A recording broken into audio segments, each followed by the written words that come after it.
School দোতলা, আছে শ্রেণীকক্ষ, আছে বেঞ্চ, আছে ছাত্রীরাও। রয়েছেন একজন স্থায়ী শিক্ষিকা এবং একজন অতিথি শিক্ষক। তবে স্কুলে ছাত্রীদের দেখা মিললেও শিক্ষক শিক্ষিকাদের নিয়মিত দেখা পাওয়া যায় না। ক্লাসরুমে গেলে চোখে পড়বে পড়ুয়ারাই সেখানে শিক্ষক, তারাই ক্লাস নিচ্ছে। আর স্কুল শেষে মিড ডে মিল খেয়ে বাড়ি ফিরে যাচ্ছে ছাত্রীরা। হরিশ্চন্দ্রপুর 1 নম্বর ব্লকের বনসরিয়া উচ্চ প্রাথমিক বালিকা বিদ্যালয়ের চূড়ান্ত অব্যবস্থার ছবি সামনে এসেছে। স্থানীয় সূত্রে জানা গিয়েছে 2010 সালে স্কুলটি পথ চলা শুরু করে। পঞ্চম থেকে অষ্টম শ্রেণী পর্যন্ত 22 জন ছাত্রী রয়েছে। স্থায়ী শিক্ষিকা রয়েছেন তনুশ্রী বিশ্বাস, তিনি স্কুলের প্রধান শিক্ষিকা। অতিথি শিক্ষক রয়েছেন তাহিদ ইসলাম। অভিযোগ, তারা আবার নিয়মিত স্কুলে আসেন না। ছাত্রীরা এসে নিজেরাই নিজেদের ক্লাস নিয়ে মিড ডে মিল খেয়ে বাড়ি চলে যায়। সপ্তম শ্রেণীর ছাত্রী রূপা দাস এবং ষষ্ঠ শ্রেণীর ছাত্রী পাখি দাস বলেন, শিক্ষক শিক্ষিকারা নিয়মিত স্কুল আসেন না। সপ্তাহে 3 থেকে 4 দিন স্কুল আসেন, দুপুরে 12টার সময় স্কুল আসেন, এমনকি কোনোদিন কেউই আসেন না। মিড ডে মিল নিয়মিত রান্না হয় না, মেনু চার্ট অনুযায়ী খাবার দেওয়া হয় না। আমরা নিজেরাই ক্লাস নিয়ে মিড ডে মিল খেয়ে বাড়ি চলে যাই। স্থানীয় বাসিন্দা মিঠুন দাস এবং কার্তিক দাস বলেন, বারংবার অভিযোগ করেও কোনো কিছুই বদলাচ্ছে না। নিয়মিত শিক্ষক শিক্ষিকারা স্কুলে আসেন না, নতুন শিক্ষক নিয়োগও হচ্ছে না, যার ফলে ছাত্রছাত্রীরা কিছুই শিখতে পারছে না। সঙ্গে মিড ডে মিল নিয়ে হচ্ছে দুর্নীতি। ছাত্রীরা নিজেরাই ক্লাস নিয়ে মিড ডে মিল খেয়ে বাড়ি চলে যায়। ক্লাসে কোনো শিক্ষক শিক্ষিকা না থাকায় দুর্ঘটনা ঘটার আশঙ্কা রয়েছে। প্রধান শিক্ষিকা তনুশ্রী সাফাই দিয়ে বলেন, আমাকে একাই স্কুলের সব কাজ সামলাতে হয়, ব্লক অফিসে যেতে হয়। অসুস্থ থাকার কারণে নিয়মিত স্কুলে যেতে পারছি না। অতিথি শিক্ষককে স্কুলে আসতে বলেছি, তবে মিড ডে মিল নিয়মিত হয়। হরিশ্চন্দ্রপুর চক্রের বিদ্যালয় পরিদর্শক শর্মিলা ঘোষ বলেন, শিক্ষক শিক্ষিকাদের নিয়ে মিটিং করা হয়েছে, নিয়মিত স্কুল করতে বলা হয়েছে। কি কারণে নিয়মিত স্কুল আসেন না খোঁজ নিয়ে দেখছি। অভিযোগ সত্যি হলে কঠোর ব্যবস্থা নেওয়া হবে। সিক্সে পড়িস? সবাইকে কি পড়াচ্ছ এখন তোমরা? মানে কেন পড়াচ্ছ তুমি? শুধু স্যার এসেছিল, একজনই এসেছিল, ম্যাডাম আসেনি? তো সেগুলো তুমি ক্লাস নিচ্ছ এখন সবারই? আজকে কেউ নেই বলে নিচ্ছ ক্লাস? হ্যাঁ এসেছিল। মানে কজন এসেছিল? একজন। আর কতক্ষণ ছিল এখানে? 12টা পর্যন্ত।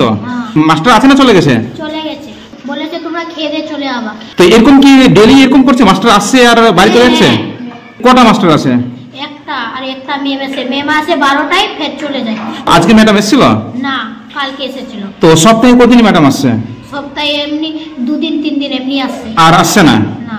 আর যেটা তোমাদের মিড ডে মিল খাবার, সেটা তোমরা পাচ্ছ ঠিকঠাক? তোমাদের দিচ্ছে সব দিন? না, ডিমও সব দিন দিচ্ছে না, কালকেও ভালো দিচ্ছে না। ম্যাম বলছে আমার যে কোনো টাইম আমি চলে আসছি। খাতা দিচ্ছে না, বলছে বলে খাতা তোমাদেরকে বলে দিয়েছি। বলছে আজকে ম্যাডাম এসেছিল না। বলছে সপ্তাহে কতদিন ম্যাডাম আসছে? 3 দিন। আর বাকি দিন আসছে না? না। আজকে এসেছিল কি? আজকে স্যার এসেছিল, পড়াচ্ছে, কাকু পড়াচ্ছে না, ও পড়াচ্ছে না। তো মাস্টার কি আছে না চলে গেছে? চলে গেছে 12টার দিকে। মানে কি বললো মাস্টার? বললো তো ওরা খাইলে চলে যাবে। কোনদিন 12টায় রান্না করতে আসছে। স্কুলে টাইমলে স্কুলে আসছে না। টাইম হলে 11টা বাজবে, তারপরে স্কুল আসবে। 11টার সময় আসছে না, আসছে 11:30, 12:30 সময় স্কুল আসছে। টাইমলে কোনোদিন আসছে না স্কুল। ম্যাডাম কোনোদিন আসছে, কোনোদিন আসছে না। ছাত্রীরা আসছে চলে যাচ্ছে এভাবেই? আসছে চলে যাচ্ছে। মাস্টার নাই তো কি করবে? দেবে কোনো করার নাই। গ্রামবাসী সবাই দেখছে না, কি করা যাবে না করা যাবে, কই দেখছে না। এ ঠেলা করছে, কিছু করা যাচ্ছে না। তো টাইমলে স্কুল আসছে না, ম্যাডাম আসছে না, মাস্টার আসছে না। তো কি করবে ছাত্ররা? তো বাড়ি যাবেই, কোনো করার নাই। প্রতিভা কি আমি একাই কি করবে? গ্রামবাসী আছে, গ্রামবাসীকে করতে হবে। গ্রামবাসী সবাই মিলে না করে তো আমরা তো কিছু করার নাই। একজন বলতে গেলে আমরা খারাপ হয়ে যাবে। তো সবাই 2জন 4জন 5জন মিলে সবাই মিলে করতে হবে। না করলে তো কোনো উপায় নাই। এই স্কুলটা তো আমাদের গ্রামবাসীর হলো। তো মাস্টার না থাকলে কি করা যাবে? স্কুল তো লাস্টে বেলা স্কুল বন্ধ করতে হবে, নাহলে কোনো উপায় নাই। এটা গ্রামবাসী নিয়ে আপনারা ম্যাডামকে বলেননি? এর আগে মোটামুটি 3-4 বার বলা গেছে, কিন্তু কোনো করছে না, কোনো কাম দিচ্ছে না। মিড ডে মিল রান্না হয়েছে আজকে? হ্যাঁ হয়েছে। তো আজকে মাস্টার ম্যাডাম এসেছিল? ম্যাডাম আসেনি, স্যার এসেছিল। তো ম্যাডাম সপ্তাহে কদিন আসছে? 3 দিন আসছে, 4 দিন। মানে 3 দিন 2 দিন আসে, আর বাকি দিন আসছে না? না। তো বাকি দিন কিভাবে স্কুল চলছে? বাচ্চা মাস্টারটা এসছে, ও মাস্টার আসে না, বাচ্চাগুলোকে পড়াচ্ছে। কোনদিন স্যারও আসছে না। ও কোনোদিন এরকম ফাঁকা পড়ে যাচ্ছে? হ্যাঁ বলছি তো, ম্যাম আসছে, তবুও না আসে, তবুও বাচ্চাগুলো আসছে, নিজে পড়ে টরে বাচ্চাগুলো চলে আসছে। আমাদেরকে রান্না করতে দিচ্ছে, আমরা খাওয়াই দিচ্ছি বাচ্চাগুলোকে। আজকে 8টা বাচ্চা এসেছে। আর মাস্টার এসেছিল আজকে? মাস্টার কটা এসেছিল? ওই একটাই। হ্যাঁ চলে গেছে, 12টার দিকে চলে যাচ্ছে। ডিম পাচ্ছি, কিন্তু রাঁধুনিদেরকে আবার দিচ্ছে না। বলছে কি যেদিন ডিম দেয় সেদিন বলবো আমাদেরকে 1টা 2টা করে দাও, আমাদেরকে দিবে না। 2 জনেই তো রান্না করছি।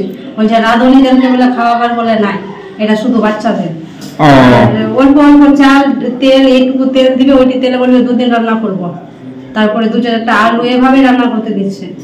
আমরা খাওয়াচ্ছি যেভাবে থাকছি আমরা ওভাবেই খাওয়াচ্ছি, সবজিও খুব কম কম দিচ্ছে। এভাবেই ম্যাম বলছে কি যে বাড়িতে খেয়ে আসছো না, সে এখানে খাবার জন্য থেকে যাচ্ছ, বাচ্চাগুলোকে এভাবে করেই বলছে, আমি শুনেছি অনেকবার। ম্যাডাম আসছে নিজের মর্মর্জি, ক্লাস হচ্ছে এরা। ম্যাডাম যখন আসছে তখন 12টা-1টা বাজে যাচ্ছে, কোনোদিন আসছে কোনোদিন আসছে না। তো এটা নিয়ে আপনার অবস্থা এরকম স্কুল আছে। কেন আমরা আসছেন? প্রতিবাদ করেছি তো কারেন্ট লেগে, হ্যাঁ আজকে কেউ আসেনি, এই যে মাঝে মধ্যে এরকম